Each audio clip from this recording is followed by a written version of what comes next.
Bem-vindos!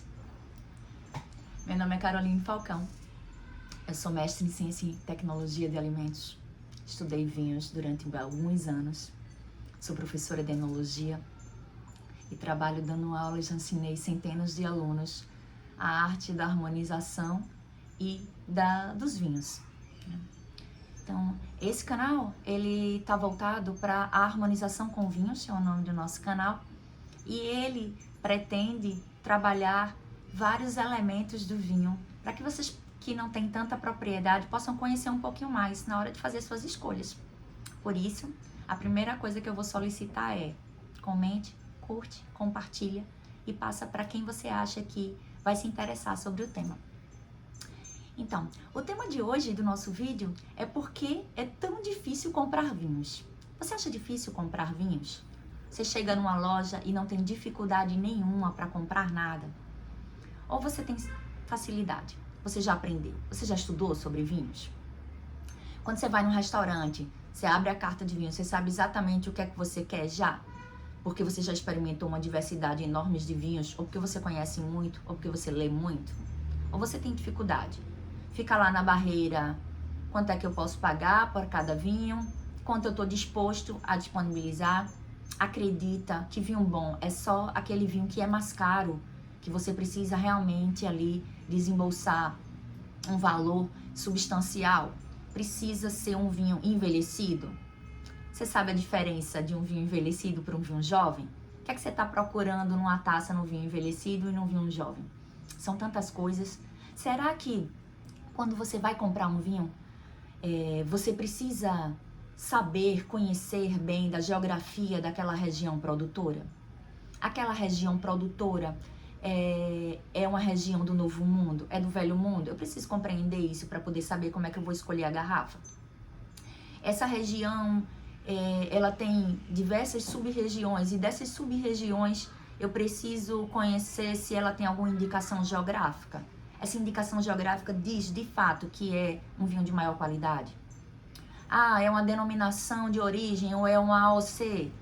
Todos esses elementos é de domínio de vocês gostariam de conhecer um pouco mais.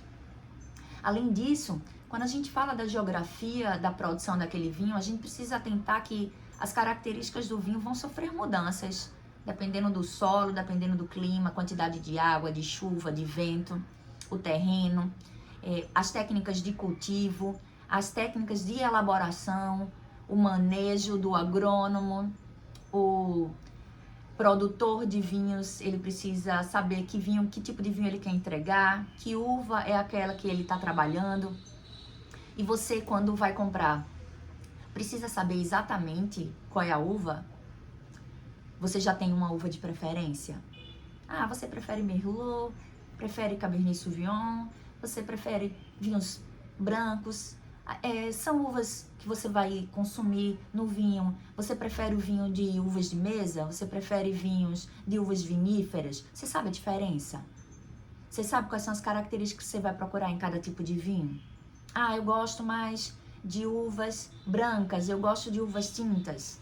Uvas tintas fazem vinhos brancos? Uvas tintas só fazem vinhos tintos? Uvas brancas só fazem vinhos brancos? Fazem vinhos tintos?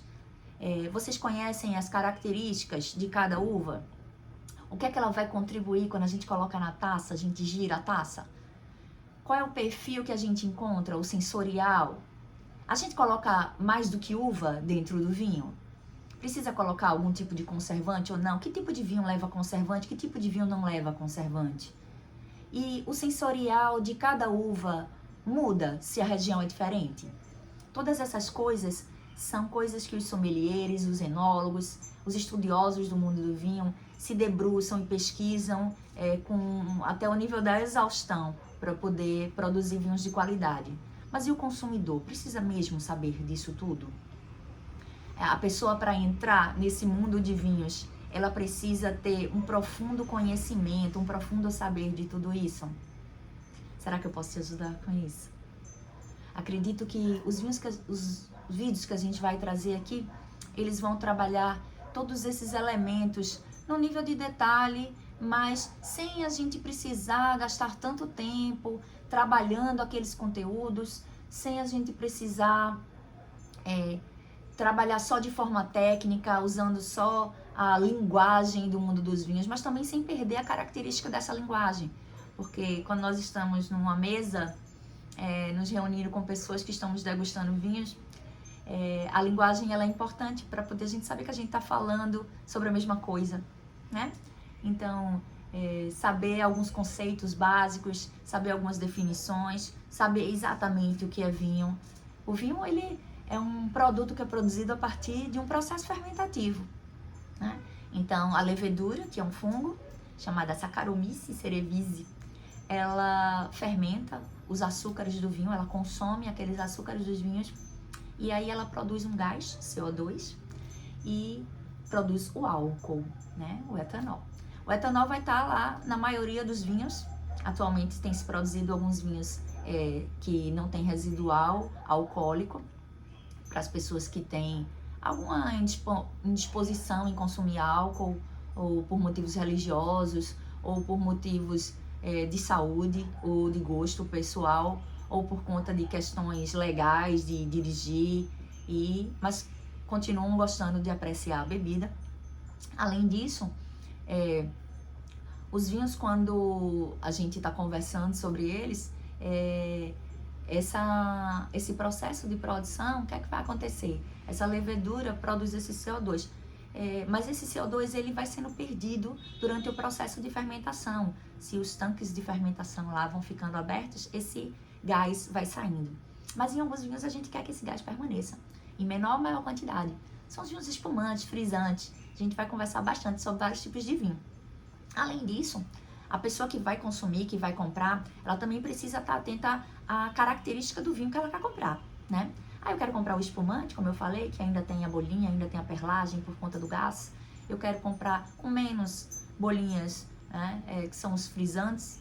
Não, eu quero os vinhos tranquilos. São os vinhos que não têm esse gás, que esse gás se perdeu ao longo do processo, né? Além disso, a gente tem os vinhos de sobremesa, que são vinhos mais adocicados, que eles podem ser tanto espumantes como podem ser tranquilos. Temos também nas conversas sobre vinhos, algumas pessoas falam: o vinho é suave, eu gosto de suave, eu gosto mais de seco, eu gosto de brut, demi-sec. Essas apropriações dessas linguagens podem nos dizer muito qual é o tipo de vinho que você está falando. Quando a gente fala do brut, normalmente a gente está falando de um vinho espumante, mas as pessoas que não são da área, ou que não estudaram, ou que não têm ainda essa apropriação dessa linguagem, elas começam a ficar meio perdidas, que danada essas pessoas estão falando, né?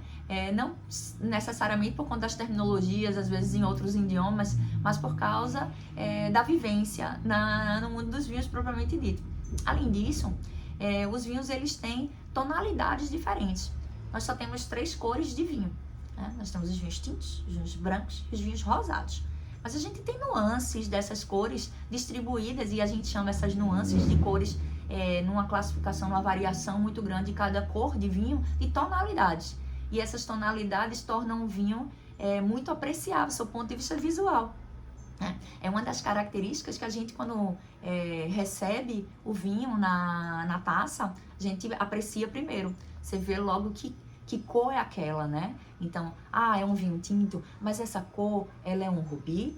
Essa cor é um violáceo? Que tonalidade exatamente a gente está buscando? E isso depende um pouquinho da característica daquela uva e daquela região, e daquele terroir, que é aquelas coisas que eu falei, edafoclimáticas, né? Que tem a ver com clima, com solo, com manejo, com tudo isso. Então, será que a pessoa que está querendo comprar, ela precisa conhecer isso tudo? Às vezes isso ajuda, porque faz com que você aprecie melhor e encontre resultados mais satisfatórios no que você está buscando. Então, você está buscando um vinho para um clima mais quente, que tipo de vinho você vai preferir? Será que você vai preferir um tinto? Você vai preferir um branco? Um rosado? Você vai tomar sempre branco? Ou você vai tomar sempre tinto? Depende da comida que você vai comer. Então, se eu for pedir um frutos do mar, vinho tinto combina com frutos do mar? A gente precisa conhecer, precisa descobrir. E eu posso te ajudar nisso, tá? Então, outras coisas que são interessantes também, quando a gente tá falando de vinhos, são as taças, né? Então, faz diferença tomar numa taça descartável, tomar numa taça de cristal, tomar numa taça de vidro? Faz diferença se a taça é colorida, é pintada, se a taça é branca, se é uma ISO? Faz diferença o tipo da taça? É uma tulipa, tem um bojo maior, tem um bojo menor? É uma taça flute? Então, essas características da taça podem favorecer ou não na hora que a gente vai apreciar a bebida, né? Se você pega uma taça colorida, por exemplo, você tem ali um elemento que vai brigar com a sua capacidade de perceber as nuances da tonalidade do vinho, né? Ah, Carol, mas isso vai fazer muita diferença mesmo? Talvez. Porque quando você vê a cor do vinho que você vai beber e se ele tem, por exemplo, partículas em suspensão ou não, é um vinho filtrado, é um vinho não filtrado, é um vinho mais cristalino, isso pode te auxiliar no teu processo de percepção das características sensoriais daquele vinho e na sua capacidade de combinar ele com elementos alimentares. Além disso, essas características da taça faz com que você consiga perceber outros sensoriais com mais facilidade ou menos. A interação dos compostos etílicos e os compostos que estão presentes no vinho podem acontecer com alguns tipos de superfícies, como o plástico, por exemplo, que interfere bastante na característica sensorial. Além disso, a temperatura também vai sofrer diferença. E você sabe como segura a taça? Se alguém te entregar uma taça, você sabe como é que você pega ela? Eu posso segurar no bojo, como uma bebida destilada comum? Eu devo segurar pela haste? Eu devo segurar pela base? Se a pessoa me entrega a taça já com vinho, como é que eu pego essa taça? E se ela está colocada numa bandeja ou numa mesa, como é que eu faço o processo? Eu rodo, giro, eu cheiro rolha, não cheiro rolha? Quem recebe primeiro o vinho é quem pede, é quem não pede? Todas essas coisas perpassam pelo mundo das pessoas que estão habituadas a tomar vinho. E se você gosta de tomar e quer aprender um pouco mais desse traquejo, aqui também é o local. A gente vai falar também sobre algumas características da garrafa, por exemplo, que faz diferença para auxiliar você a conhecer, às vezes, a região, o tipo de vinho que está lá acondicionado. Tem vinhos que são servidos em garrafa de 500 ml, tem vinhos que são servidos em garrafa 375, tem vinhos que são servidos em garrafa 750, tem garrafas enormes, tem garrafas pequenininhas de uma dose só, digamos assim, né? De uma taça só, uma porção. Os tipos de fechamento da garrafa, a rolha é de cortiça, cortiça propriamente dita, é compactada, é sintética, é screw cap, é de vidro, aquele fechamento. Ah, não é uma garrafa, é uma lata. O vinho de lata é bom, não é bom? É uma embalagem Tetra Pak de maiores quantidades, bem comum na Europa. Ah, é um vinho, uma bebida que tem tamanho maior e você encontra nessas festas de rua, né? Aqueles garrafões, aquele vinho mesmo, não é? O que diferencia se ele é de vinho ou se não é? Os elementos do rótulo faz um pouco de... eles ajudam a gente a identificar algumas coisas, então saber perceber o que é que tem no rótulo. Só que os rótulos eles mudam dependendo da região e da sub-região, né? Alguns países colocam coisas no rótulo e outros países não colocam. Os países que a gente chama de Novo Mundo, que entraram na produção de vinhos um pouquinho depois, né, ou bastante depois, eles costumam colocar elementos de harmonização, destaques para a característica daquele vinho e ajuda o apreciador menos experiente a fazer algumas escolhas. Isso é interessante. Mas os vinhos mais antigos, sobretudo do Velho Mundo, países mais tradicionais na produção de uva vitivinífera e da elaboração de vinhos, eles não costumam colocar tantos elementos. Mas eles colocam, por exemplo, a denominação de origem ou a região em que eles são produzidos. O tipo de garrafa, às vezes, diz onde é produzido, né? Se a gente falar, por exemplo, em regiões famosas, região de Champagne, ele tem características muito próprias e criadas naquela região, que são distribuídas em outros países do mundo, também querem fazer um vinho semelhante ao vinho daquela região, porque ele tem características no vinho muito marcantes, então dignas, né, de se produzir em outras regiões e se extrapolar uvas e sensoriais daquele tipo de vinho. Além disso, tem a questão da temperatura de serviço. Então, Algumas pessoas leigamente costumam dizer: o vinho é para ser servido na temperatura ambiente, mas ambiente de que local, né? Ambiente da Europa num período de frio, o ambiente do Brasil num período de calor. Então, cada tipo de vinho vai ser servido numa temperatura ideal. E se você está numa região muito quente e você quer tomar um vinho mais fresco, você vai servir ele numa temperatura mais fria, porque o ambiente já está muito quente, né? E alguns países da Europa, inclusive, costumam, nos períodos mais quentes, né, os períodos de calor intenso lá, eles costumam até colocar, fazer como se fosse um drink com vinho, colocar gelo. Nossa, que pecado! Depende de qual é o vinho que você está escolhendo para fazer aquilo ali, né? E depende do que você está querendo apreciar naquele vinho. Lógico que você não vai pegar um vinho caríssimo, estruturado, um vinho que foi armazenado durante muitos anos para poder atingir aquela característica daqueles sensoriais que estão lá, daqueles compostos que estão lá, e você vai simplesmente jogar uma pedra de gelo lá e pronto. E não vai ligar mais para nada. Mas você tá tomando um vinho para matar um pouquinho o calor, para conversar num ambiente mais descontraído. Você pegar um vinho branco, um vinho mais leve, um vinho menos estruturado, você vai ali e tá tomando como se fosse um drinkzinho do vinho, né? Alguns vinhos, inclusive, hoje são produzidos justamente para isso.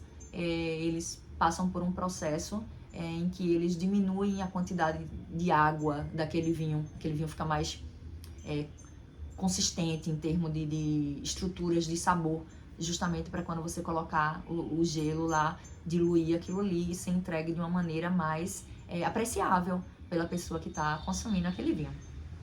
Então a temperatura é um elemento muito importante. Outra coisa que a pessoa que para e na vida assim diz: meu Deus, agora eu vou comprar um vinho, e entra numa loja e fica em dúvida, eu vou tomar aquele vinho onde? Em que local? Eu vou tomar na praia? Nossa, que tipo de vinho eu posso levar para a praia que vai ser mais interessante? Eu vou levar um vinho estruturado, um vinho tinto, um vinho de sobremesa? Ou eu vou levar um espumante, eu vou levar um vinho branco, um vinho rosado? E aí, essa característica do local, ela pode ser bem importante, sobretudo para você escolher se você vai levar uma garrafa ou uma lata, por exemplo, né? Você vai para uma piscina, um ambiente que tecnicamente não deveria conter vidro, por conta de riscos de acidentes. Então, uma lata, né? E aí, o veículo de bebê não vai necessariamente ser uma taça de vidro, mas a proposta daquele vinho é diferenciada. E aí, se a lata estiver higienizada, você pode inclusive tomar na lata, como se faz com outros tipos de bebidas, né? Mais descontraída, de uma forma mais leve, sem se preocupar tanto com a questão de como a gente vai servir e essas outras coisas, que a gente tem um cuidado maior quando vai fazer num ambiente que pede isso, né? Mais sofisticação. Outra coisa, você vai tomar esse vinho só? Você vai compartilhar? Quando a gente fala de uma garrafa de vinho, tecnicamente seria para compartilhamento. Mas você vai levar uma latinha, duas, para passar um dia numa piscina, brincando com familiares. As outras pessoas vão beber a mesma coisa que você, vão beber outras. E aí, pensar no que essa pessoa que também vai beber com você, se você for compartilhar, gosta, né? Gosta de tomar, se ela gosta de mais amargor, se ela gosta de mais acidez, se ela gosta de mais doçor, para que esse compartilhamento seja mais adequado. Então, você vai para um ambiente mais sofisticado, com lareira, com tudo, com o seu companheiro, sua companheira, seu namorado, o seu date, a pessoa com quem você quer ali viver momentos mais românticos. E aí, a pegada provavelmente não será uma latinha para compartilhar, mas uma garrafa de um vinho melhor escolhido. Você vai talvez pensar nos elementos de combinação, né? Eu vou tomar esse vinho com que comida? Aí eu vou levar uma tábua de frios. E aí essa história da tábua de frios, ela é muito interessante, porque as pessoas acham que qualquer garrafa de vinho combina com tábua de frios, que vinho e tábua de frios, eles são os melhores amigos de qualquer momento, em qualquer ocasião. Nem sempre isso é verdadeiro, né? A gente tem numa tábua de frios elementos, inclusive, que não harmonizam com vinhos, né? A gente tem ali, às vezes você coloca frutas secas, às vezes você coloca, por exemplo, uma azeitona, coloca um creme, um molhinho, um chutney, torradinhas, batatas, e queijos, frutas, presuntos, apresuntados, salames, copa, lombos. Então, um vinho dificilmente ele vai combinar perfeitamente com todos os elementos. A gente chama essa estratégia de combinar a preparação ou a comida, ou você vai ali apreciar junto com o vinho, quando ele se integram de uma maneira positiva, a gente chama isso de harmonização. Por isso o nome do canal, Harmonização com Vinhos. E a harmonização, ela tem características únicas, assim, né? Então, o vinho, ele tem aquela todo sensorial que a gente vai perceber, a gente tem o visual, a gente tem o olfativo, a gente tem o tátil, a gente tem o gustativo, né? Os aromas e sabores ali existindo. E a comida também tem esses elementos, né? Quando a gente pega e come só a comida, a gente aprecia as características da comida. Quando a gente tá tomando só um vinho, a gente tá apreciando as características só do vinho. E numa degustação, né? Isso é bem comum, você recebe lá uma fichinha de degustação, vai colocando os elementos que você encontra no vinho. A gente pode, inclusive, depois trazer uma fichinha de degustação pra gente conversar um pouquinho sobre ela, porque eu acho que é interessante, só a título de curiosidade, né? Isso é usado mais por pessoas profissionais.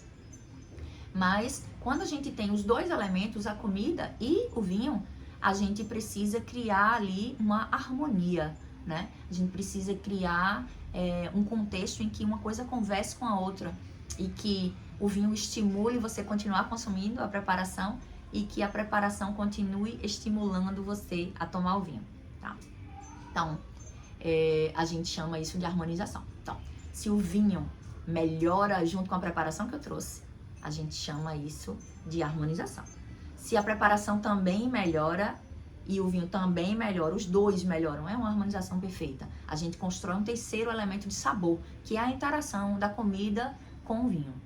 Se só um melhora, é uma harmonização, né? Mas o outro também não pode piorar. O vinho tá lá do mesmo jeitinho, mas a comida ficou mais gostosa, né? Fiquei com mais vontade de tomar o vinho e o vinho tá ok. Ou o contrário, o vinho ficou melhor. Nossa, como ele trouxe mais sensorial, mais aromáticos. E a comida tá ok, é só aquela comida mesmo que eu coloquei. Mas se um dos elementos piora, a gente começa a ter desarmonização, né? E se os dois elementos ficam piores com a interação, então isso é um desastre. A gente não quer que isso aconteça. Então, quando a gente vai fazer a escolha de um vinho, a compra dele, a gente precisa saber se quem é que vai tomar, essa pessoa gosta de vinho, que tipo de vinho ela gosta. Como é que eu consigo meio que adivinhar o que uma pessoa gosta ou não gosta? Mas se a harmonização é perfeita, se ela gosta de vinho, mesmo que não seja o vinho preferido dela, aquilo vai funcionar, né? Então, a escolha... Então, Carol, eu escolho primeiro a comida, depois eu escolho o vinho. Eu escolho primeiro o vinho, depois a comida. Ambas as situações, elas podem funcionar. Desde que, por exemplo, se você ganhou uma garrafa de vinho, e aí, então, o que é que eu vou comer com esse vinho? Eu vou degustar ele com alguma preparação? O que é que eu posso fazer essa preparação, né? Então, você vai saber quais são os elementos que tem ali naquela garrafa, pela descoberta através do rótulo ou das características que podem estar presentes no contrarótulo, ou em sites de pesquisa, ou se você já conhece a região, já conhece do vinho, já conhece da uva, isso vai te ajudar bastante a saber o que é que pode ser que dê certo e o que não vai dar certo com certeza, né? Então, essa interação, ela tem grandes chances de ser positiva se você conhece o vinho e sabe qual é a preparação da comida, né? Lógico que você não vai fazer uma comida que você absolutamente não gosta só porque você acha que combina com aquele vinho. É importante que você vá por um caminho seguro, de que você goste da comida que você vai apresentar, tanto você quanto o seu convidado ou seus convidados, né? Mas, não, eu fiz uma comida e um colega vai trazer o vinho. Eu indico qual é o vinho que ele traz? É importante quando você vai fazer a preparação e outra pessoa vai trazer o vinho, sobretudo se a pessoa conhece de vinho, se ela não vai trazer aleatório que tá na adega dela, ou se ela vai chegar na loja e o primeiro que indicarem ela vai trazer, é você dizer, olha, eu vou preparar tal coisa. Então, isso ajuda a nortear na hora da compra. Então, tanto eu ter a preparação estabelecida, como eu ter o vinho estabelecido, podem funcionar, né? Já ter o vinho comprado. Mas, não, eu hoje quero fazer um jantar para 4 pessoas, né? E quem são essas pessoas, né? Qual é o estilo dessas pessoas? Às vezes você não sabe que tipo de vinho, né, aquela pessoa toma. Às vezes você tem uma amiga e ela traz um acompanhante, você não sabe quem é aquele acompanhante. Você pode trazer alguns elementos daquele acompanhante, perguntar características para sua amiga, para a pessoa com que você tem mais proximidade. Mas se você achar que isso pode ser deselegante, você pode fazer uma aposta mais certeira, né? Pensar, se ele perguntar se essas pessoas que você está convidando para a refeição, se elas têm algum tipo de alergia, isso é bem importante, né? E se elas não têm nenhum tipo de alergia, você vai em coisas que você já fez e já funcionou, né? E tem mais chance de sucesso. Mas o que é interessante no mundo do vinho, apesar disso gerar um grau de dificuldade maior, é que a variedade é uma enormidade, né? Então existe tanta nuance, tanta característica, tanta diversidade. E você ficar sempre tomando o mesmo vinho, né, com a mesma comida, é meio repetitivo. Então é legal experimentar novos aromas, novos sabores, enriquecer seu paladar, sua experiência, viver assim momentos memoráveis em experiências. E eu tô aqui para ajudar você a viver o mínimo de frustração possível, porque elas podem acontecer. Se você fizer uma compra e uma combinação que tem chances de insucesso, provavelmente você não vai viver uma experiência tão palatável, tão interessante e que você se orgulhe de que tenha acontecido. Mas isso pode pelo menos render boas risadas sobre o fato depois de mais um tempo, em outros momentos, se for vivendo novas experiências. Então, sim, é interessante conhecer minimamente.